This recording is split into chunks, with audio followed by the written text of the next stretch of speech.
新冠肺炎喺全球擴散，本港樓價亦持續出現調整。Pagoda Capital 首席投資總監羅慧文認為，如果投資者有閒錢喺手，可能考慮一下喺香港以外嘅地方置業作投資。佢首選東南亞市場，其中泰國尤其推舉。佢又指，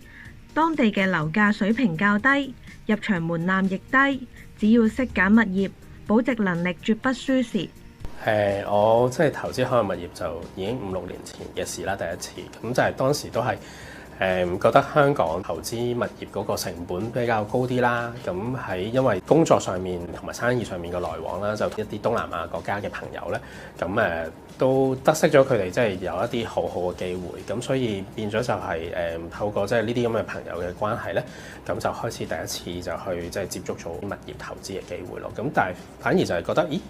其實原來香港以外咧選擇有咁多，咁亦都嗰個真係相對嗰個投資成本咧低好多，咁我就覺得係一個即係好好嘅機會啦，咁可以令到我投資嘅嗰個 portfolio 上面咧可以叫分散投資，亦都可以令到我個 portfolio 豐富啲，咁所以 that's why 我就喺香港投資以外，即係物業投資以外咧，咁亦都會考慮海外物業嘅呢個市場，咁我就會揀一啲叫做本地人都會可以 afford 得到嘅，即係唔係一啲即係叫做好 luxury 嘅即係一啲項目啦。咁點解咧？因為我會覺得防守性啦，又或者係將來我要即係叫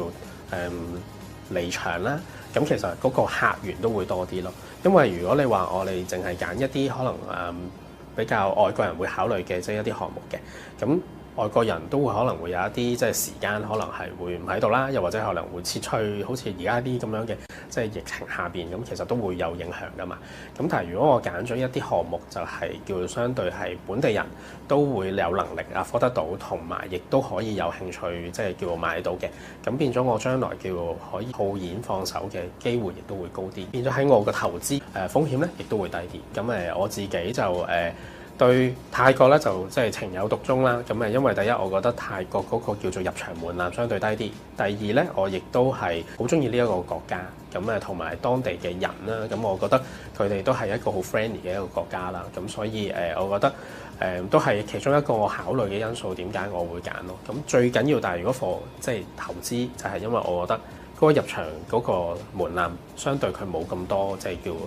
前設嘅嘢，同埋稅務上面啦，亦都係叫相對會低啲啦。咁所以變咗 that's why 點解我會揀即係泰國呢個地方。短炒咧，我就建議留翻喺香港啦，因為香港先至係一個即係短炒嘅好嘅機會，係咪？咁去得海外做一個即係物業投資咧，我都係會用一個叫做長期，起碼3至5年嘅一個時間嘅即係一個投資啦。你喺香港咧投資嗰個環境咧，可能慣咗好短時間就會有一個好大嘅升幅，但係我 look for 嘅咧就係一個穩定嘅一個增長。